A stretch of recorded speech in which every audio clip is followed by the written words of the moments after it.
فلسطین کسی صلاح الدین کے انتظار میں۔ مصنف مولانا نور عالم خلیل امینی۔ ایپیسوڈ 3، القدس اسلام کے سائے میں۔ القدس کو مسلمانوں میں سے سب سے پہلے حضرت سیدنا عمر رضی اللہ تعالیٰ عنہ نے فتح کیا تھا، پھر عرصہ دراز تک یہ مسلمانوں کے پاس رہا۔ اموی اور عباسی خلفاء کے دور میں اسے خوب عروج اور ترقی ملی، اور 11ویں صدی عیسوی میں یورپی عیسائیوں نے اس پر قبضہ کر لیا، اور حضرت عمر رضی اللہ تعالیٰ عنہ کے سلوک کے برعکس وہ مظالم ڈھائے تھے جو ان کی انسانیت سے دوری، کم ظرفی اور جہالت کی عداوت کے طور پر یاد رکھے جاتے ہیں۔ مسلمانوں کی کثیر تعداد کو مسجد اقصی میں لا کر ذبح کیا گیا۔ مسجد میں گھوڑوں کا استبل بنا دیا گیا جسے استبل سلیمان کے نام سے پکارا جاتا تھا۔ 80 سال تک صلیبی عیسائیوں کے قبضے میں رہنے کے بعد فرزند اسلام سلطان صلاح الدین ایوبی رحمۃ اللہ علیہ نے اسے 1187 عیسوی میں دوبارہ فتح کیا، اور مسجد اقصی کی تعمیر نو کے ساتھ یہاں مدارس، مکاتب اور اوقاف کا سلسلہ جاری کیا۔ تب سے یہ مسلمانوں کے پاس تھا، لیکن انگریزوں نے 2 فروری 1924 عیسوی کو فلسطین پر قبضہ کر لیا۔ یہاں جو پہلا برطانوی کمشنر آیا وہ ہربرٹ سیموئل نامی کٹر یہودی تھا۔ برطانیہ اس وقت عیسائی ہونے کے باوجود یہودی مقاصد کی تکمیل کے لیے پوری طرح اعلی کار بنا ہوا تھا، لہذا دیدہ و دانستہ ایک سازش کے تحت یہاں یہودی کمشنر بھیجا گیا۔ اس نے یہودیوں کے لیے فلسطین کے دروازے کھول دیے، اور امریکہ کی صہیونی تنظیموں نے یہودیوں کو یہاں زمینیں خریدنے کے لیے کروڑوں پاؤنڈ دیے تھے۔ رفتہ رفتہ یہودی مضبوط ہوتے گئے، اور آخرکار یہودیوں نے برطانیہ کی سرپرستی میں 1948 عیسوی میں اسرائیلی سلطنت کے قیام کا اعلان کر دیا، اور پھر 7 جون 1967 عیسوی کو اسرائیل نے قدیم بیت المقدس پر بھی قبضہ کر لیا۔ اس دن سے آج تک یہاں مشرقی یورپ اور روس سے یہودیوں کی لگاتار آمد جاری ہے، جس کی وجہ سے نئے یہودی محلے اور آبادیاں قائم ہو رہی ہیں۔ شہر کو خوبصورت اور کشادہ بنانے کے بہانے عربوں کے محلے اور اسلامی آثار و مقامات مسمار کیے جا رہے ہیں۔ لاکھوں فلسطینی مسلمان یہودیوں کے مختلف حربوں سے تنگ آ کر اپنے دیہات اور شہر چھوڑنے پر مجبور ہو گئے ہیں، اور شام و لبنان کے مختلف کیمپوں میں بے خانمہ زندگی گزار رہے ہیں۔ دیکھیں خدا کا کوئی بندہ کب علم جہاد لے کر اٹھتا ہے اور ان مظلوموں کی داد رسی کے ساتھ اس شہر کو تیسری مرتبہ فتح کرنے کا خواب پورا کر دکھاتا ہے۔ مسجد اقصی اور ہیکل سلیمانی۔ عام طور پر مشہور ہے کہ مسجد اقصی کی پہلی تعمیر حضرت داؤد حضرت سلیمان علیہ السلام نے کی، لیکن یہ بات صحیح نہیں۔ بخاری شریف میں حضرت ابو ذر رضی اللہ تعالیٰ عنہ کی صحیح روایت موجود ہے کہ بیت اللہ اور مسجد اقصی کی تعمیر میں 40 سال کا فاصلہ ہے، اور بیت اللہ کی تعمیر ابتدائی آفرینش میں حضرت آدم علیہ السلام نے بحکم الہی کی تھی۔ حضرت ابراہیم علیہ نبینا علیہ السلام نے انہی کی قائم کردہ بنیادوں پر تعمیر نو کی تھی۔ اس حساب سے بیت المقدس کی اولین تعمیر سیدنا حضرت داؤد علیہ السلام اور حضرت سلیمان علیہ السلام سے بہت عرصہ قبل ہو چکی تھی۔ اس طرح یہودیوں کا یہ دعویٰ ہی سرے سے باطل ہو جاتا ہے کہ یہاں حضرت سلیمان علیہ السلام نے سب سے پہلے ہیکل یعنی عبادت گاہ تعمیر کی تھی۔ البتہ یہ ضرور ہے کہ اس کی تعمیر نو حضرت سلیمان علیہ السلام نے کی تھی، لیکن حضرت سلیمان سے صدیوں قبل یہاں ہیکل موجود تھا۔ القدس کی جو تاریخ آج کی انسانی دنیا کو معلوم ہے، اس کے مطابق یہاں کنانیوں اور یبوسیوں کے دور سے ہیکل تعمیر ہوتے چلے آ رہے ہیں۔ حضرت سلیمان علیہ السلام کے بعد بھی کئی مرتبہ یہاں نئی تعمیرات ہوئی ہیں۔ بعض مرتبہ تو زلزلہ یا حملہ آوروں کی لوٹ مار سے مکمل انہدام کے بعد نئی تعمیر ہوئی ہے، کہ جو کبھی یہود کے جانی دشمنوں عیسائیوں اور کبھی مسلمانوں نے کی تھی، تو یہودی کس کی وراثت کا دعویٰ کریں گے؟ ایک طویل عرصہ تو یہاں ایسا گزرا کہ یہاں تباہ شدہ ملبے کے علاوہ کچھ نہ تھا۔ اس کی تفصیل یہ ہے کہ بنی اسرائیل کو خدا تعالیٰ نے جب ان کی بدعمالیوں کی بنا پر سزا دینی چاہی، تو 6 صدی قبل مسیح کے اوائل میں بابل کے حکمران بخت نصر نے یروشلم کو فتح کر کے پیوند زمین کر دیا، اور یہودیوں کے مذہبی صحیفے نظر آتش کر کے 1 لاکھ یہودیوں کو قید کر کے بابل لے گیا تھا۔ سورہ بنی اسرائیل کے شروع میں اس واقعے کی طرف اشارہ موجود ہے۔ یہود کے عذاب الہی میں گرفتار رہنے کے اس زمانے میں تقریباً 1.5 صدی تک یہاں سوائے ویرانی کے اور کچھ نہ تھا۔ اس کے بعد اہل مصر، فارسیوں اور رومیوں کی حکومتوں نے مختلف ادوار یہاں گزارے اور اس دور میں یہاں تعمیرات بنتی اور اجڑتی رہیں۔ مختلف اقوام نے حکومتیں کیں۔ اس طویل تاریخ کے ہوتے ہوئے یہودی نہ جانے کس طرح اس جگہ پر دعویٰ کرتے ہیں۔ ان کا یہ بھیجا دعویٰ ان کی اس تاریخی بدبختی کا حصہ ہے جس کی بنا پر وہ مختلف اقوام عالم کو اپنا دشمن بنا کر ان سے ماریں کھاتے رہے اور اب مسلمانوں کی مخالفت مول لے کر اپنے لیے فیصلہ کن شکست کی بنیاد رکھ رہے ہیں۔ اسلام کا آفتاب عالم تاب جب طلوع ہوا تھا تو حضور اکرم صلی اللہ علیہ وسلم رجب 2 ہجری 16 یا 17 ماہ تک اس مقام کی طرف رخ کر کے نماز پڑھتے رہے۔ اس لیے یہ مسلمانوں کا قبلہ اول اور ثالث الحرمین کہلاتا ہے۔ واضح رہے کہ مسجد اقصیٰ کا مصداق وہ سارا حرم قدسی ہے جس کے گرد ایک فصیل قائم ہے اور اس میں مختلف عمارتیں ہیں، اور قبلہ اول اس میں موجود وہ چٹان ہے جس پر زرد رنگ کا خوبصورت گنبد قائم ہے۔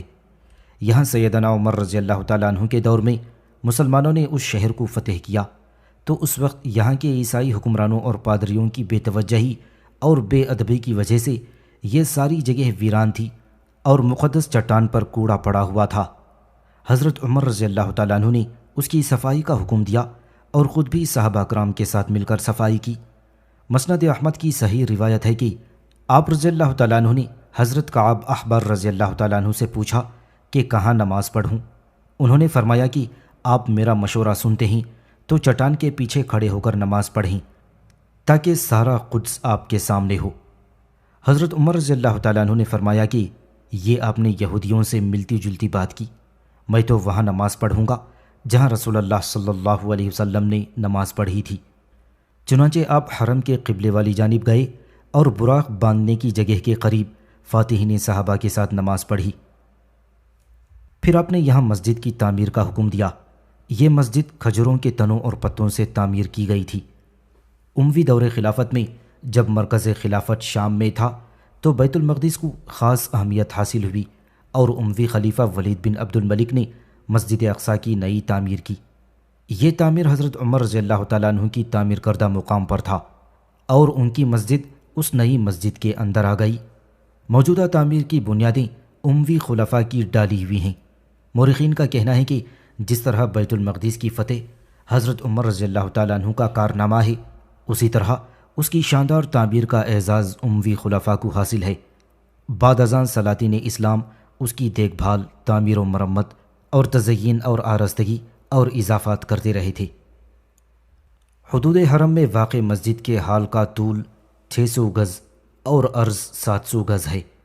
اس ہال اور برآمدے کی تعمیر نہایت خوبصورت، پرتکلف اور شاندار ہے۔ چھت جن ستونوں پر کھڑی ہے یہ اعلیٰ قسم کے سنگ مرمر کے ہیں اور ان کے درمیان کی محرابوں اور مسجد کے گنبد کے اندرونی حصے پر نہایت عمدہ نقش و نگار اور طلائی کا کام کیا گیا ہے۔ مسجد کے گرد مضبوط فصیل ہے۔ مورخین کا اتفاق ہے کہ مسجد اقصیٰ کی روز اول سے جو حدود تھیں آج بھی وہ انہی حدود پر قائم ہے اور ان میں کمی بیشی نہیں آئی۔ مسجد اقصیٰ کا اطلاق اس پورے خطے پر ہوتا ہے جس کے گرد یہ فصیل موجود ہے، لیکن کبھی صرف اس خاص حصے کو بھی مسجد اقصیٰ کہہ دیتے ہیں جو اس 4 دیواری کے اندر نماز کے لیے مخصوص ہے۔ فصیل میں سے اندر داخل ہونے کے 14 دروازے ہیں، ان میں سے 10 دروازے آج بھی زیر استعمال ہیں، جبکہ 4 دروازے صلاح الدین ایوبی رحمۃ اللہ علیہ نے حفاظتی نقطہ نظر کے تحت بند کروا دیے تھے۔ مسجد کے آخر میں کشادہ برآمدہ ہے۔ برآمدے میں 7 دروازے ہیں۔ اس کے آگے وسیع صحن ہے۔ اس صحن میں مختلف چھوٹی چھوٹی عمارتیں ہیں جن میں یادگار کے طور پر تعمیر کیے گئے قبے، چبوترے، اذان کے مینارے، پانی کی سبیلیں، کنویں، مدرسے اور محرابی دروازے ہیں۔ ان عمارتوں میں سب سے بڑی اور نمایاں عمارت چٹان والے گنبد کی عمارت ہے جس کا تفصیلی تعارف آگے آئے گا۔ افسوس کہ آج ہم ان تاریخی مقامات کی دید سے محروم ہیں۔ اس صحن میں جمعہ اور عیدین کی روح پرور اجتماعات ہوتے رہتے ہیں۔ مسلمانوں کی یہاں نماز کی ادائیگی میں یہود اپنے لیے نہایت رسوائی محسوس کرتے ہیں، لہٰذا وہ کبھی یہاں آگ لگا کر اور کبھی مسجد اقصیٰ کے نیچے سرنگیں کھود کر اور کبھی دوسرے ہیلے بہانوں سے خدا نخواستہ اس کے انہدام کی کوشش کر رہے ہیں، اور مسجد اقصیٰ کی سوگوار فضا سارے عالم کے مسلمانوں سے عہد و وفا کی تکمیل کا تقاضا کر رہی ہے۔ فلسطین کے اہم شہر۔ جغرافیائی رقبے کے حوالے سے انتہائی چھوٹا ہونے کے باوجود فلسطین دنیا کا گھنیری آبادی والا ملک ہے۔ 1948 عیسوی میں فلسطین میں تقریباً 28 شہر اور 935 دیہات اور دسیوں بدوی قبائل آباد تھی۔ مکہ مکرمہ اور مدینہ منورہ کے بعد مسلمانوں کے نزدیک یہ روئے زمین کا سب سے مقدس شہر ہے۔ اس کی تصدیق کا سرچشمہ دیگر اسباب کے ساتھ دراصل مسجد اقصیٰ کا یہاں پایا جانا ہے، جو اسلام کی تیسری سب سے مقدس اور متبرک مسجد ہے، اور جو مسلمانوں کا پہلا قبلہ رہی تھی، اور جہاں سے حضور صلی اللہ علیہ وسلم نے شب معراج میں آسمانوں کی طرف عروج کیا تھا، اور جہاں کا آپ صلی اللہ علیہ وسلم کو شب معراج میں مسجد حرام مکہ مکرمہ سے سفر کرایا گیا تھا، اور آپ صلی اللہ علیہ وسلم نے یہاں تمام انبیاء کی نماز میں امامت کی تھی۔ شہر الخلیل۔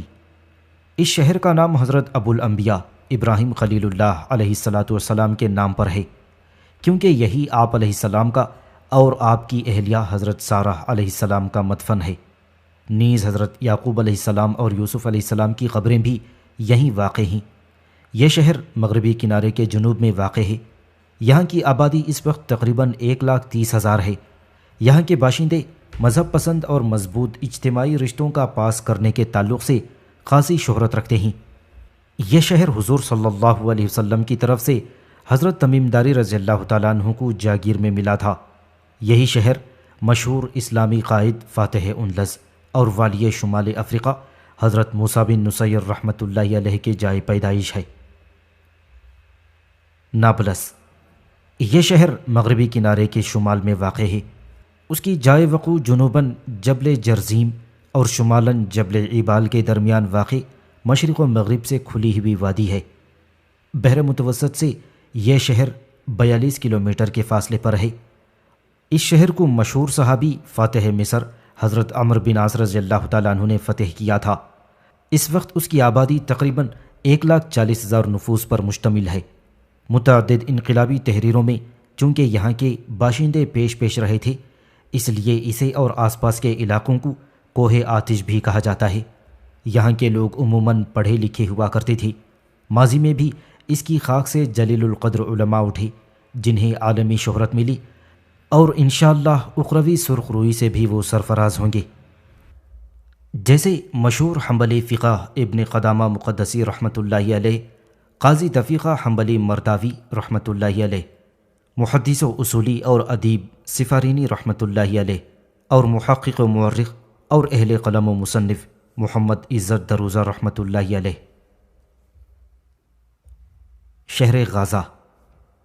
اسے غازہ ہاشم بھی کہا جاتا ہے، کیونکہ حضور اکرم صلی اللہ علیہ وسلم کے جد اعلیٰ ہاشم ابن عبد مناف آپ صلی اللہ علیہ وسلم کی بعثت سے قبل یہیں وفات پا کر دفن ہوئے تھے۔ یہ فلسطین کے جنوب میں بحر ابیض متوسط کے ساحل پر واقع ہے، اور اس شہر کو اہم جغرافیائی خط فاصل مانا جاتا ہے، کیونکہ یہاں سے مصر اور شمالی افریقہ کی راہ گزرتی ہے۔ مشہور امام حضرت امام شافعی رحمۃ اللہ علیہ، ان کی بھی یہیں پیدائش ہوئی تھی۔ آپ نے اس شہر کے اشتیاق میں والہانہ شعر کہا تھا، جس کا ترجمہ یہ ہے: بلا شبہ مجھے ارض غزہ کا بے پناہ اشتیاق ہے، ہر چند کے جدائی کے بعد میرے کتمان نے میرے ساتھ وفا نہیں کی۔ اللہ اس سرزمین کو سیراب کرے کہ اگر میں اس کی خاک سے بہرہ یاب ہو سکوں تو وفور جذبات کی وجہ سے میری پلکیں اٹھیں، اپنا سرما بنا لیں۔ یہاں کی آبادی اس وقت 10 لاکھ سے زیادہ ہے۔ یہاں کے باشندے اپنی شجاعت اور قوت ارادی میں اپنی مثال آپ ہیں۔ یافا شہر۔ اسے بحر احمر کی دلہن کہا جاتا ہے۔ یافا کنانی لفظ یافی کا محرف ہے، اس کے معنی ہیں حسینہ۔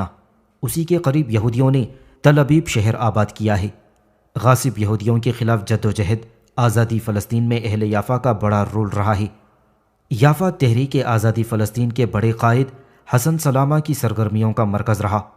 یہ شہر اپنی بندرگاہ، تجارتی سرگرمیوں اور ترش پودوں اور کھٹے میٹھے پھلوں کی زرخیز زمینوں کے لیے مشہور ہے۔ 2 نمبر۔ شہر الخلیل۔ اس شہر کو مسلمانوں میں سے سب سے پہلے حضرت سیدنا عمر رضی اللہ تعالیٰ عنہ نے فتح کیا تھا۔ اس وقت اس کی آبادی تقریباً 1,30,000 ہے۔ یہاں کی باشندے مذہب پسند اور مضبوط اجتماعی رشتوں کا پاس کرنے کے تعلق سے خاصی شہرت رکھتے ہیں۔ شہر اکا، یہ شہر بحر ابیض متوسط کے ساحل پر واقع ہے۔ حضرت عیسیٰ علیہ السلام کے قبل کے تیسرے ہزارہ میں اس کی بنیاد جرجاشی عربوں نے رکھی تھی۔ 16 ہجری 636 عیسوی میں اسے صحابی رسول حضرت شرجیل بن حسنہ رضی اللہ تعالیٰ عنہ نے فتح کیا تھا۔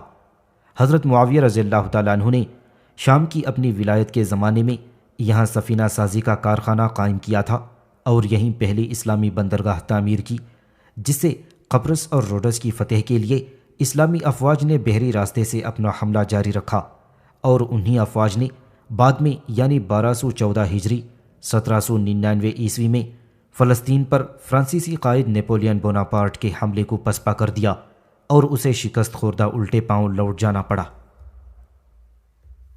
فلسطین کی اہم تاریخی مساجد۔ مسجد اقصیٰ۔ مسجد اقصیٰ کا رقبہ 2,60,000 مربع اسکوائر فٹ ہے۔ اس رقبے کے بیچوں بیچ 8 گوشہ مسجد ہے جسے قبہ صخرہ کہا جاتا ہے، لیکن مسجد اقصیٰ کے نام سے معروف در حقیقت وہ عمارت ہے جو اس رقبے کے جنوبی سمت میں واقع ہے۔ جیسا کہ حدیث رسول صلی اللہ علیہ وسلم سے معلوم ہوتا ہے، اس کی تعمیر مسجد حرام کے 40 سال بعد ربع عمل میں آئی تھی۔ مسجد حرام روئے زمین پر عبادت الہی کے لیے تعمیر ہونے والی پہلی مسجد ہے، لہذا مسجد اقصیٰ دوسری مسجد ہے۔ مسجد ابراہیمی۔ یہ مسجد حضرت ابراہیم خلیل اللہ علیہ الصلاۃ والسلام کی طرف منسوب ہے۔ یہ شہر خلیل کے وسط میں ہے۔ خلفائے بنی امیہ اور بنی عباس اس کی تعمیر کی تجدید کرتے رہے اور عہد مملوکی میں اس میں خاصی توسیع کی گئی، جس کی وجہ سے یہ دنیا کی اس وقت کی سب سے بڑی مسجد تھی۔ اس وقت اس کے اکثر حصوں پر یہودیوں کا قبضہ ہے۔ بروز جمعہ 15 رمضان 1414 ہجری کو جب مسلمان نماز فجر میں محو سجود تھے، یہودیوں نے مصلیوں کا قتل عام کیا، جس کے نتیجے میں 10 افراد شہید اور سینکڑوں زخمی ہو گئے اور مسجد کے اکثر حصوں پر بزور بازو قبضہ کر لیا۔ مسجد جزار۔ یہ اکا شہر کی سب سے بڑی جامع مسجد ہے۔ اس کی عمارت خلافت عثمانیہ کی تعمیرانہ فنکاری کا بہترین نمونہ ہے۔ یہ سوق ابیض یعنی سفید بازار کے آخری سرے پر واقع ہے۔ اس کا نام مسجد جزار اپنے بانی عثمانی قائد احمد پاشا جزار کے نام پر ہے، جنہوں نے 1996 ہجری یعنی 1781 عیسوی میں اس کی تعمیر کی تھی اور اس کے لیے بہت سے اوقاف مختص کیے تھے۔ اس میں مدرسہ احمدیہ کے نام سے ایک مدرسہ بھی ہے، جس کی لائبریری میں بہت سی گراں قدر اسلامی کتابیں اور مخطوطات ہیں۔ عظیم مسجد یافا۔ یہ مسجد شیخ محمد بین الامام نے 1158 ہجری یعنی 1745 عیسوی میں تعمیر کی تھی۔ انہوں نے اس کے مصارف کے لیے بہت سے اوقاف مختص کیے تھے۔ یہ مسجد 2 منزلہ ہے۔ یہاں بھی ایک اچھا سا کتب خانہ ہے۔ ماضی میں اس کے صحن میں تعلیم و تعلم کے حلقے منعقد ہوتے تھے۔ یہ مسجد شہر یافا کی وسط میں گھنٹہ گھر کے سامنے ہے اور اس کے ستونوں میں سنگ مرمر لگے ہوئے ہیں جو قیصاریہ اور اسقلان کے کھنڈرات سے لائے گئے تھے۔ فلسطین کی ہر مسلمان کے دل میں بڑی عظمت ہے۔ قرآن کریم کے نص قطعی کی روح سے یہ مقدس اور مبارک سرزمین ہے۔ یہی مسلمانوں کا قبلہ اول مسجد اقصیٰ واقع ہے، جو مذہب اسلام میں 3 بڑی مسجدوں میں سے ایک ہے۔ اسے عرض اسراء و معراج ہونے کا شرف حاصل ہے۔ مسجد حرام سے مسجد اقصیٰ تک حضور صلی اللہ علیہ وسلم کو شب معراج میں پہلے یہیں کا سفر کرایا گیا تھا۔ یہ ان تمام انبیاء کی سرزمین ہے جن کا تذکرہ مبارک قرآن پاک میں وارد ہوا ہے۔ اسلامی نقطہ نظر کے اعتبار سے یہ حشر و نشر کی زمین بھی ہے۔ اسے اسلام کے اصلی گھر ہونے کی حیثیت ہے اور رہے گی۔ یہاں ثواب اور اجر الہی کی امید میں قیام کرنے والے کو مجاہد فی سبیل اللہ کا ثواب ملے گا، نیز یہ قیامت تک منصور و فتح مند اور حق پر جمیل رہنے والی جماعت کا مرکز رہے گا۔ فلسطین کی سرزمین یہود و نصارہ کے ہاں بھی مقدس ہے۔ یہودی اسے اپنی ارض موعودہ مانتے ہیں، یعنی ایسی زمین جسے انہیں خدا کی طرف سے دیے جانے کا وعدہ کیا گیا ہے، لہٰذا ان کے نزدیک یہ ان کی تاریخ کا محور اور ان کے انبیاء کی خوابگاہ ہے۔ شہر قدس و خلیل میں ان کے مقدسات کا مرکز بھی ہے، جبکہ عیسائیوں کے نزدیک یہ ان کے مذہب کے وجود کی جا ہے، کیونکہ حضرت عیسیٰ علیہ الصلاۃ والسلام کی ولادت یہیں ہوئی تھی، یہیں انہوں نے اپنے دعوتی عمل کو انجام دیا یہیں عیسائیوں کے مذہبی مراکز ہیں، بالخصوص شہر قدس، بیت لحم اور ناصرہ میں۔ مسلمانوں کا ایمان ہے کہ داؤد و سلیمان علیہ السلام اور انبیاء بنی اسرائیل اور ان کے صلحاء کے اصل وارث اور سچے جانشین وہی ہیں، کیونکہ اپنے اسرائیل کے انبیاء اور صالحین یہاں توحید کی بنیاد پر ہی حکومت کی تھی، اور چونکہ مسلمان ہی اس وقت علم بردار توحید ہیں اور راہ انبیاء کے سچے راہ رو ہیں، اور یہودی راہ راست سے بھٹکے ہوئے ہیں۔ اپنی کتابوں میں انہوں نے تحریف کی ہوئی ہے، اپنے انبیاء کے وہ قاتل ہیں اور اللہ کے غیظ و غضب کا محل ہیں۔ اس لیے مسلمانوں کا یہ برحق عقیدہ ہے کہ اس زمین کے وہی مالک اور وارث ہو سکتے ہیں۔ فلسطین بالخصوص شہر قدس میں اپنے اقتدار کے دوران یہود و نصارہ کا رویہ دوسرے مذاہب کے ساتھ معاندانہ بلکہ دشمنانہ اور پرامن بقائے باہم کی روح سے متصادم رہا۔ دیگر مذاہب کے ماننے والوں کی صفائی کی کوشش کی گئی، لیکن مسلمانوں کا رویہ روادارانہ اور بقائے باہم کے جذبے سے بھرا ہوا تھا۔ دوسروں کے حقوق کی پاسداری اور ان کی مکمل حفاظت کی گئی تھی۔ فلسطین میں بسنے والی قدیم ترین قوم کنانی تھی، جس نے اسے اپنے رنگ میں رنگ دیا اور وہاں اپنی خاص چھاپ اور پہچان چھوڑی۔ کنانی تقریباً 4500 سال قبل جزیرۃ العرب سے یہاں آبسے تھے۔ انہی کی وجہ سے فلسطین کو سرزمین کنعان سے جانا جانے لگا۔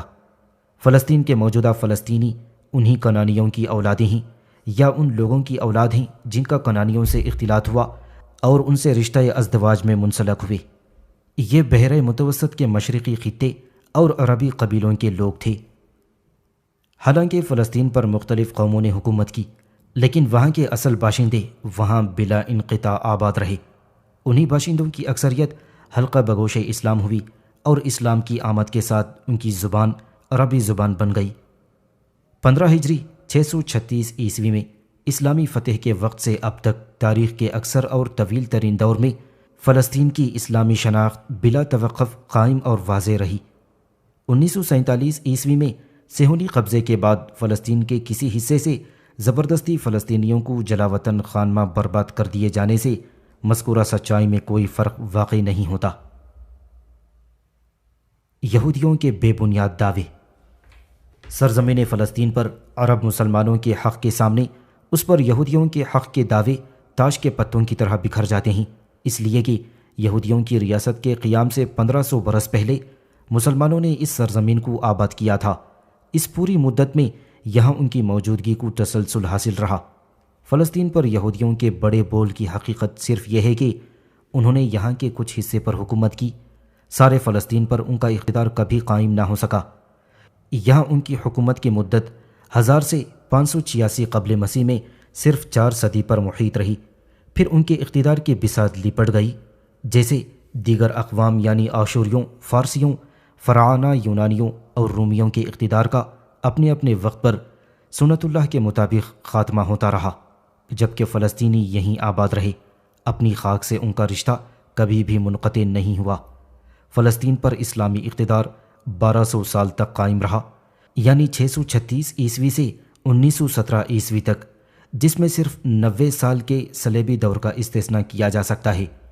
یہودیوں کا فلسطین سے 1800 برس تک کوئی تعلق نہیں رہا، یعنی یہاں سیاسی، تہذیبی اور قیادتی اعتبار سے ان کی کسی موجودگی کا کوئی ریکارڈ تاریخ کے کسی صفحے میں موجود نہیں ہے۔ ان کی مذہبی تعلیمات کا بھی یہاں کوئی نشان دور دور تک نہیں ملتا۔ موجودہ یہودیوں میں سے 80% یہودی خود یہودیوں کی تحقیقات کے مطابق تاریخی طور پر فلسطین سے کوئی رشتہ نہیں رکھتے، نیز قومی اعتبار سے بنی اسرائیل سے ان کا کوئی تعلق نہیں۔ آج کے یہودیوں کی بھاری اکثریت اشکناز یہودیوں سے تعلق ہے، جو کہ قدیم تاتاری ترکی نسل کے قبیلوں سے عبارت ہیں، جن کی بود و باش شمالی قوقاز کے علاقوں میں تھی، اور یہ قبیلے 8ویں صدی عیسوی میں یہودیت میں داخل ہوئے تھے۔ لہٰذا اگر یہودیوں کی کہیں واپسی وطنی طور پر ضروری ہے اور یہ حق انہیں ملنا چاہیے، تو انہیں جنوبی روس کو لوٹنے کا حق ملنا چاہیے، نہ کہ ارض فلسطین و کنعان کی طرف۔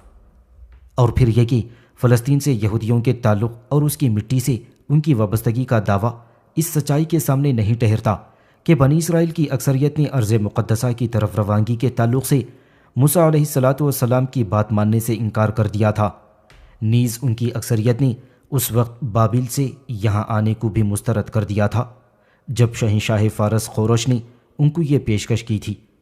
پوری تاریخ میں تادم تحریر فلسطین میں یہودیوں کی تعداد دنیا کے سارے یہودیوں کے بالمقابل بہتر سے بہتر حالت میں 40% سے زیادہ نہیں رہی ہے۔